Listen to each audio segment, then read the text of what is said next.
ஓம் சாந்தி. முரளி தேதி 28/2/2026.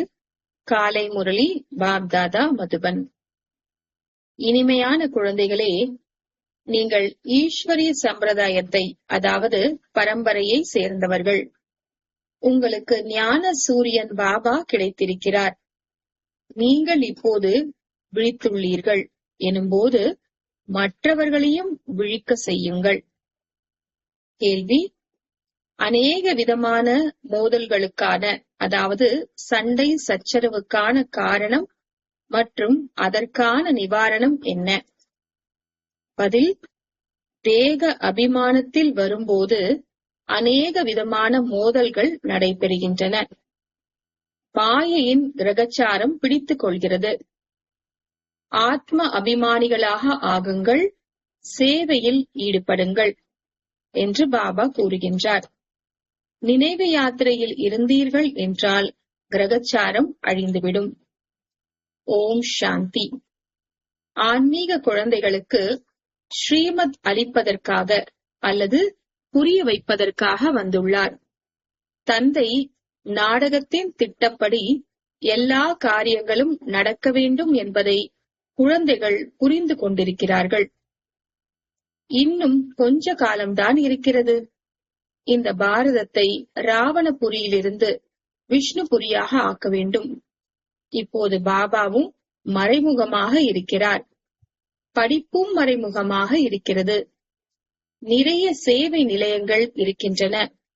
சிறிய பெரிய கிராமங்களில் சிறியதும் பெரியதுமாக சேவை நிலையங்கள் இருக்கின்றன. மேலும் குழந்தைகளும் அதிகமாக இருக்கிறார்கள். இப்போது குழந்தைகள் சவால் விட்டுள்ளார்கள். மேலும் எழுதவும் கூட வேண்டும். ஏதாவது புத்தகம் உருவாக்குகிறீர்கள் என்றால் நாங்கள் நம்முடைய பாரத பூமியை ஸ்வர்க்கமாக்கி விட்டுதான் விடுவோம் என்று அதில் எழுத வேண்டும். உங்களுக்கும் கூட நம்முடைய பாரத பூமி மிகவும் பிரியமானதாக இருக்கிறது. ஏனென்றால் இந்த பாரதம்தான் ஸ்வர்க்கமாக இருந்தது.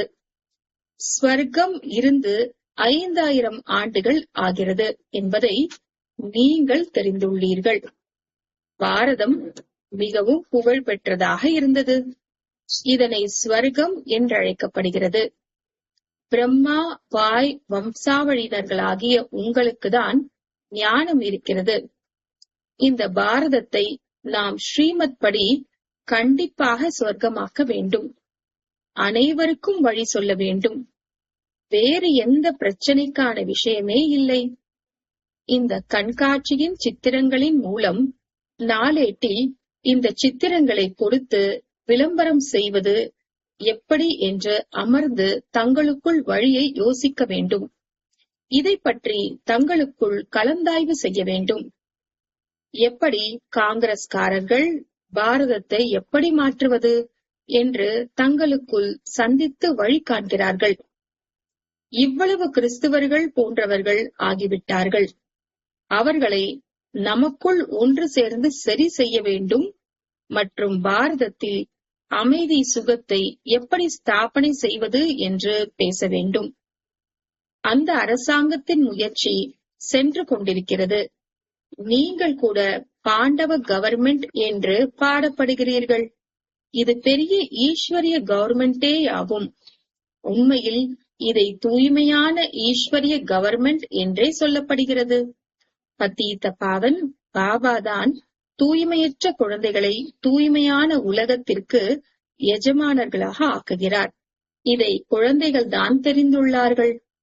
பாரதத்தின் ஆதி சனாதன தேவி தேவதா தர்மம் தான் முக்கியமானதாகும்.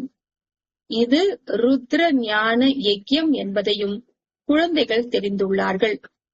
ஈஸ்வரன் தந்தை சிவனை தான் ருத்ரன் என்று சொல்லப்படுகிறது. உண்மையில் பாபா வந்து ருத்ர ஞான யஜ்யத்தை படைத்தார் என்று பாடப்பட்டுள்ளது. அவர்கள் காலத்தை அதிகமாக சொல்லிவிட்டார்கள். அஞ்ஞான இருளில் உறங்கிக் கொண்டிருக்கிறார்கள். இப்போது பாபா உங்களை விழிக்க செய்துள்ளார்.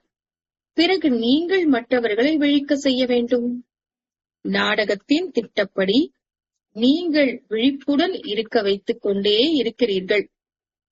இந்த சமயம் வரை யார் எந்தெந்த அளவிற்கு முயற்சி செய்துள்ளார்களோ அவ்வளவுதான் கல்பத்திற்கு முன்னர் கூட செய்திருந்தார்கள். யுத்த மைதானத்தில் வீழ்ச்சி எழுச்சி என்பது நடக்கத்தான் செய்கிறது. சில நேரங்களில் மாயையின் வேகம் அதிகமாகி விடுகிறது. சில நேரங்களில் ஈஸ்வரிய குழந்தைகளின் வேகம் அதிகமாகி விடுகிறது. சில நேரங்களில் சேவை மிக நன்றாக நடக்கிறது. சில நேரங்களில் ஆங்காங்கே குழந்தைகளிடத்தில் மாயையின் தடை ஏற்பட்டு விடுகிறது. மாயை ஒரே அடியாக மயக்கமுற செய்து விடுகிறது. யுத்த மைதானம் அல்லவா? ராவணன் மாயை ராமனின் குழந்தைகளை மயக்கமுற செய்து விடுகிறது. லக்ஷ்மணனின் கதை கூட இருக்கிறது அல்லவா? மனிதர்கள் அனைவரும் கும்பகர்ண உறக்கத்தில் உறங்கிக் கொண்டிருக்கிறார்கள் என்று நீங்கள் கூறுகிறீர்கள். ஈஸ்வரிய சம்பிரதாயத்தை சேர்ந்த நீங்கள்தான் சொல்கிறீர்கள், யாருக்கு ஞான சூரியன் கிடைத்திருக்கிறாரோ மற்றும் விழித்துள்ளார்களோ அவர்கள்தான் புரிந்து கொள்வார்கள். இதில் ஒருவர் மற்றவருக்கு சொல்வதற்கு கூட எந்த விஷயமும் இல்லை. உண்மையில் ஈஸ்வரிய சம்பிரதாயத்தை சேர்ந்த நாம் விழித்திருக்கிறோம் என்பதை நீங்கள் தெரிந்துள்ளீர்கள். மீதமுள்ள மற்ற அனைவரும் உறங்கிக் கொண்டிருக்கிறார்கள். பரம்பிதா பரமாத்மா குழந்தைகளுக்கு ஆஸ்தியை கொடுக்க வந்துவிட்டார் என்பது அவர்களுக்கு தெரியாது. பாபா பாரதத்தில்தான் வருகிறார் என்பதை முற்றிலும் மறந்துவிட்டார்கள். வந்து பாரதத்தை ஸ்வர்க்கத்தின் எஜமானனாக மாற்றுகின்றார். பாரதம் ஸ்வர்க்கத்தின் எஜமானனாக இருந்தது. இதில் எந்த சந்தேகமும் இல்லை. பரம்பிதா பரமாத்மாவின் பிறவியும் இங்குதான் நடக்கிறது. சிவ ஜெயந்தி கொண்டாடுகிறார்கள் அல்லவா? எனவே கண்டிப்பாக அவர் வந்து ஏதாவது செய்திருப்பார் அல்லவா? கண்டிப்பாக வந்து ஸ்வர்க்கத்தை ஸ்தாபனை செய்திருப்பார் என்று புத்தி சொல்கிறது. பிரேரணையின் அதாவது தூண்டுதல் மூலம் ஸ்தாபனை நடக்குமா என்ன? குழந்தைகளாகிய உங்களுக்கு இங்கே ராஜயோகம் கற்றுக் கொடுக்கப்படுகிறது. நினைவு யாத்திரை பற்றி புரிய வைக்கப்படுகிறது. பிரேரணையின் மூலம் சப்தம் எதுவும் எழுவதில்லை. சங்கரரின் பிரேரணை கிடைக்கிறது. ஆகையினால்தான் யாதவர்கள் ஏவுகணைகள் போன்றவற்றை உருவாக்குகிறார்கள் என்று புரிந்து கொள்கிறார்கள். ஆனால் இதில் பிரேரணையின் விஷயம் எதுவுமே இல்லை. இந்த நாடகத்தில் அவர்களுடைய நடிப்பு ஏவுகணைகள் போன்றவற்றை தயாரிப்பது என்பதை நீங்கள் புரிந்து கொண்டீர்கள். பிரேரணையின் விஷயம் கிடையாது. நாடகத்தின்படி விநாசம் நடக்கத்தான் வேண்டும். மகாபாரத சண்டையில் ஏவுகணை பயன்படுத்தப்பட்டது என்று பாடப்பட்டுள்ளது. எனவே எது கடந்ததோ அது மீண்டும் நடக்கும். நாங்கள் பாரதத்தில் ஸ்வர்க்கத்தை ஸ்தாபனை செய்வோம். அங்கே ஒரு தர்மம் இருக்கும் என்று நீங்கள் உத்தரவாதம் அளிக்கிறீர்கள். அநேக தர்மங்கள் விநாசமாகும் என்று நீங்கள் எழுதுவதில்லை. ஸ்வர்க்கம் ஸ்தாபனை ஆகிறது என்றால் மற்ற தர்மங்கள் எதுவும் இருப்பதில்லை என்று சித்திரத்தில் எழுதப்பட்டுள்ளது. இப்போது உங்களுக்கு புரிய வருகிறது. அனைத்திலும் பெரிய நடிப்பு சிவனுக்கும் பிரம்மாவிற்கும் மற்றும் விஷ்ணுவிற்கும் ஆகும். பிரம்மாவிலிருந்து விஷ்ணு, விஷ்ணுவிலிருந்து பிரம்மா. இது மிகவும் ஆழமான விஷயங்களாகும். விஷ்ணுவிலிருந்து பிரம்மாவாக எப்படி ஆகிறார்? பிரம்மாவிலிருந்து பிறகு விஷ்ணுவாக எப்படி ஆகிறார் என்பது புத்திசாலி குழந்தைகளின் புத்தியில் உடனே வந்துவிடுகிறது. தெய்வீக சம்பிரதாயத்தினர்களாக ஆகத்தான் செய்கிறார்கள். ஒருவருடைய விஷயம் இல்லை. இந்த விஷயங்களை குழந்தைகளாகி நீங்கள் புரிந்து கொள்கிறீர்கள். உலகத்தில் ஒரு மனிதர் கூட புரிந்து கொள்வதில்லை. லக்ஷ்மி நாராயணன் மற்றும் விஷ்ணுவின் பூஜை கூட செய்கிறார்கள். ஆனால் அவர்களுக்கு விஷ்ணுவின் 2 ரூபம்தான் லக்ஷ்மி நாராயணன். அவர்கள் புதிய உலகத்தில் ராஜ்யம் செய்தார்கள் என்பது தெரிவதில்லை. மற்றபடி 4 கைகளை உடைய மனிதன் யாரும் இல்லை. சூக்ஷ்ம வதனத்தில் குடும்ப மார்க்கத்தின் குறிக்கோளை காட்டுகிறார்கள். இந்த முழு உலகத்தின் வரலாறு புவியியல் எப்படி சுற்றுகிறது என்பதை யாரும் தெரிந்திருக்கவில்லை. தந்தையையே தெரிந்திருக்கவில்லை எனும்போது தந்தையின் படைப்புகளை எப்படி தெரிந்து கொள்ள முடியும்? பாபாதான் படைப்பினுடைய முதல் இடை கடையின் ஞானத்தை கூறுகின்றார். ரிஷிகளும் முனிகளும் கூட எங்களுக்கு தெரியாது என்றுதான் சொன்னார்கள். தந்தையை தெரிந்து கொண்டார்கள் என்றால் படைப்பினுடைய முதல் இடை கடையையும் தெரிந்து கொள்வார்கள். நான் கல்பத்தில் ஒரு முறை மட்டுமே வந்து குழந்தைகளாகிய உங்களுக்கும் முழு ஞானத்தையும் புரிய வைக்கின்றேன். பிறகு வருவதே இல்லை என்று பாபா கூறுகின்றார். என்னை சங்கமத்தில் தான் அழைக்கிறார்கள். தூய்மையானது என்று சத்யுகத்தையும் தூய்மையற்றதை கலியுகம் என்றும் சொல்லப்படுகிறது. எனவே கண்டிப்பாக தூய்மையற்ற உலகத்தின் கடைசியில்தான் நான் வருவேன் அல்லவா? கலியுகத்தின் கடைசியில் வந்து தூய்மையற்ற நிலையிலிருந்து தூய்மையாக ஆக்குகிறேன். சத்யுகம் ஆரம்பத்தில் தூய்மையாக இருக்கிறது. இது சகஜமான விஷயம் அல்லவா? தூய்மையற்றவர்களை தூய்மையாக்கும் தந்தை எப்போது வருவார் என்று மனிதர்கள் எதையும் புரிந்து கொள்ள முடியாது. இப்போது கலியுகத்தின் கடைசி என்றுதான் சொல்ல முடியும். ஒருவேளை கலியுகம் இன்னும் 40,000 ஆண்டுகள் இருக்கிறது என்று சொன்னால் இன்னும் எவ்வளவு தூய்மையற்றதாக ஆவீர்கள்? எவ்வளவு துக்கம் ஏற்படும்? சுகம் இருக்கவே இருக்காது. எதுவுமே தெரியாத காரணத்தினால் முற்றிலும் காரிருளில் இருக்கிறார்கள். நீங்கள் புரிந்து கொள்ள முடியும். எனவே குழந்தைகள் தங்களுக்குள் ஒன்றாக சந்திக்க வேண்டும். படங்களை வைத்து நன்றாக புரிய வைக்க வேண்டும். இந்த சித்திரங்கள் போன்றவையும் நாடகத்தின்படி உருவாக்கப்பட்டுள்ளது. எந்த காலம் கடந்ததோ அது அப்படியே நாடகம் நடந்து கொண்டிருக்கிறது என்பதை குழந்தைகள் புரிந்து கொள்கிறார்கள்.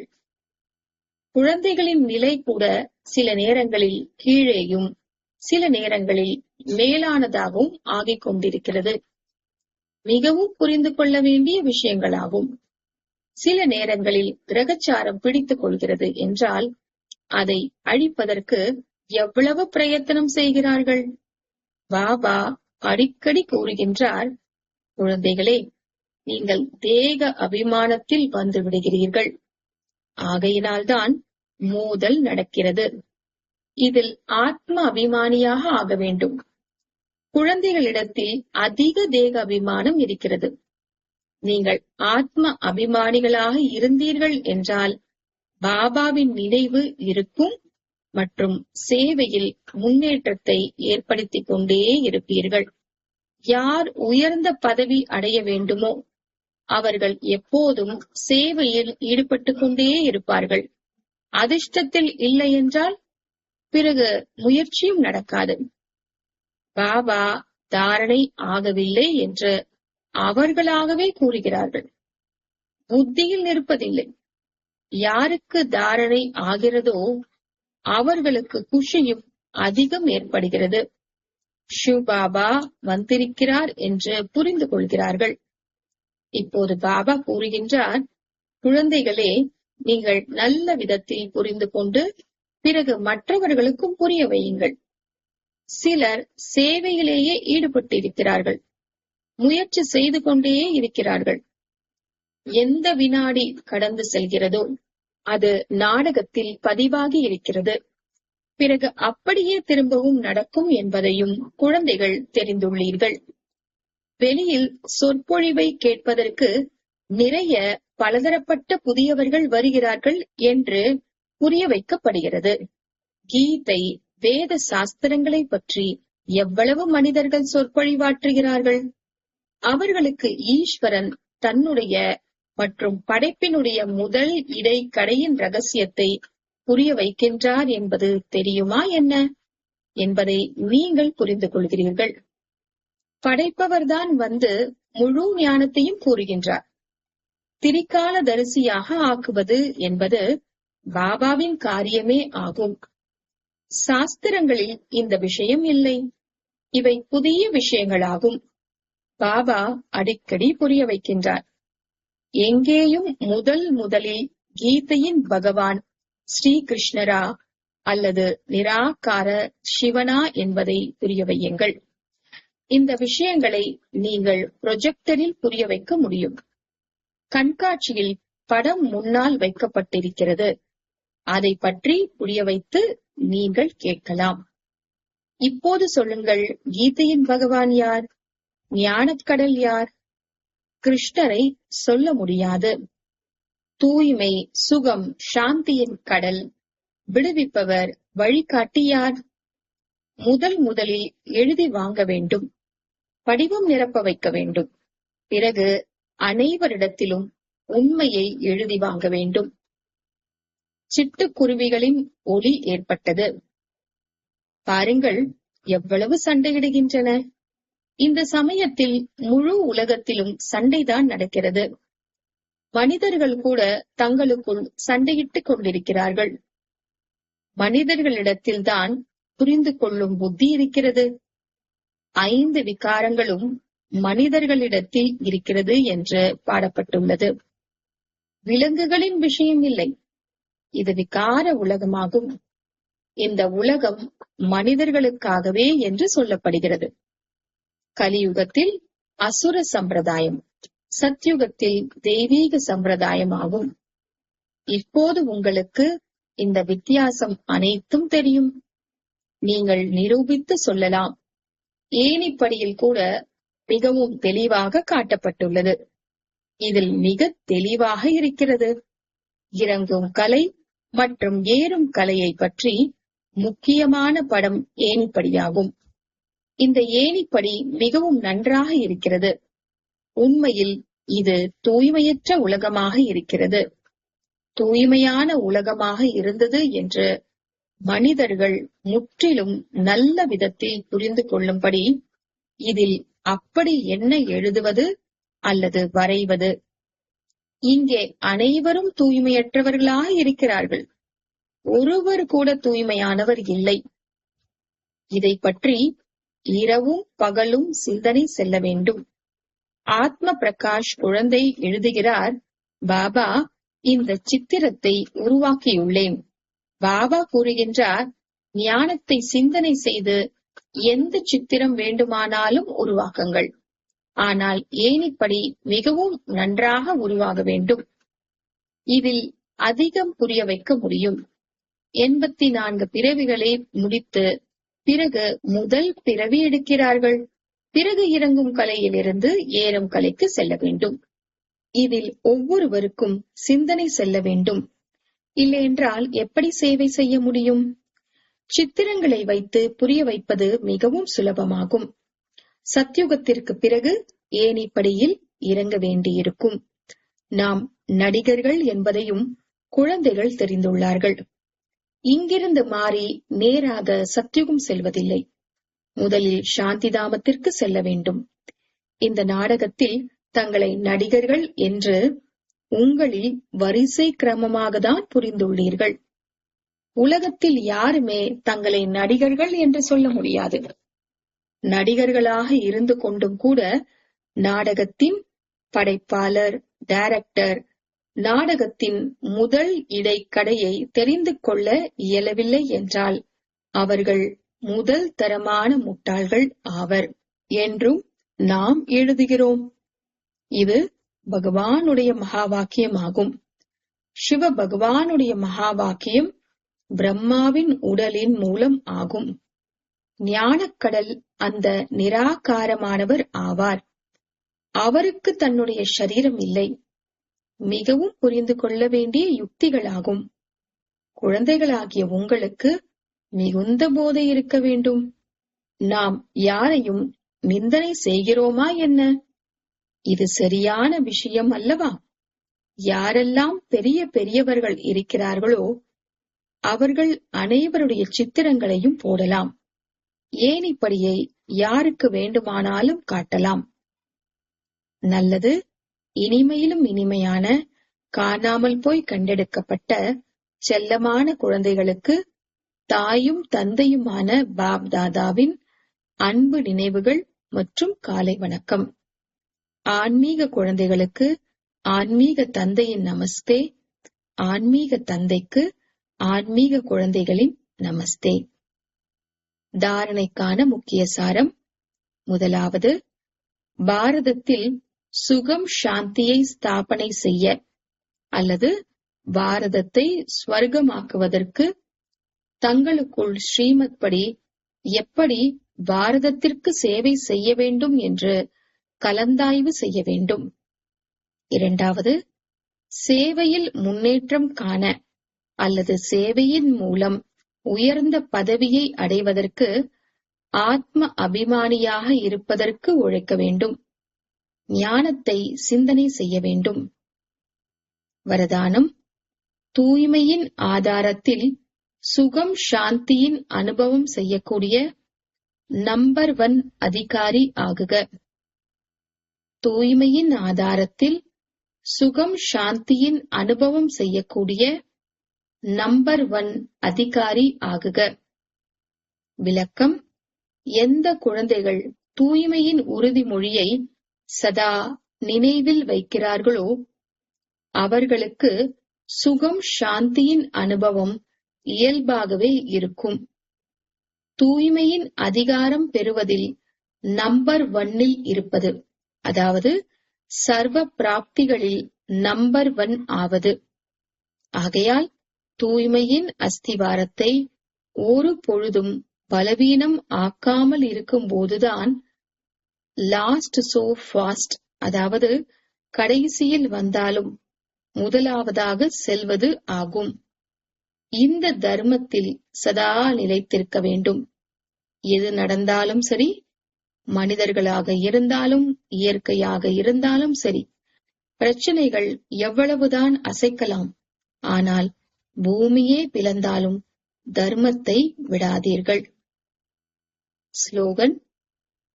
வீணானவைகளை தெரியாதவர்களாக இருந்துவிட்டால் உண்மையிலும் உண்மையான புத்திசாலி ஆகிவிடலாம். அவ்யக்த இஷாரா. ஒற்றுமை மற்றும் நம்பிக்கையின் விசேஷ தன்மையின் மூலம் வெற்றியில் முழுமையானவர் ஆகுங்கள். ஒவ்வொரு குழந்தையும் ஏக்ரஸ்தித்தியின் ஆசனதாரி, ஏகாந்தவாசி, அஷரீரி. ஒற்றுமை ஸ்தாபனை செய்பவர். ஒருவரின் நினைவு சிக்கனத்தின் அவதாரம் ஆக வேண்டும் என்பதுதான் பாப் தாதாவின் விருப்பம். ஒருவர் மற்றவரின் சிந்தனைக்கு புரிந்து கொள்வது, மதிப்பு கொடுப்பது, ஒருவர் மற்றவருக்கு தூண்டுதல் கொடுப்பது, கொடுக்கல் வாங்கலில் தங்களுக்குள் குழுவின் சக்தி சொரூபத்தை பிரத்யக்ஷம் செய்யுங்கள். ஏனெனில் உங்கள் குழுவின் ஒற்றுமையின் சக்தி முழு பிராமண பரிவாரத்தை குழுவில் கொண்டு வருவதற்கு நிமித்தம் ஆகுங்கள். ஓம் சாந்தி.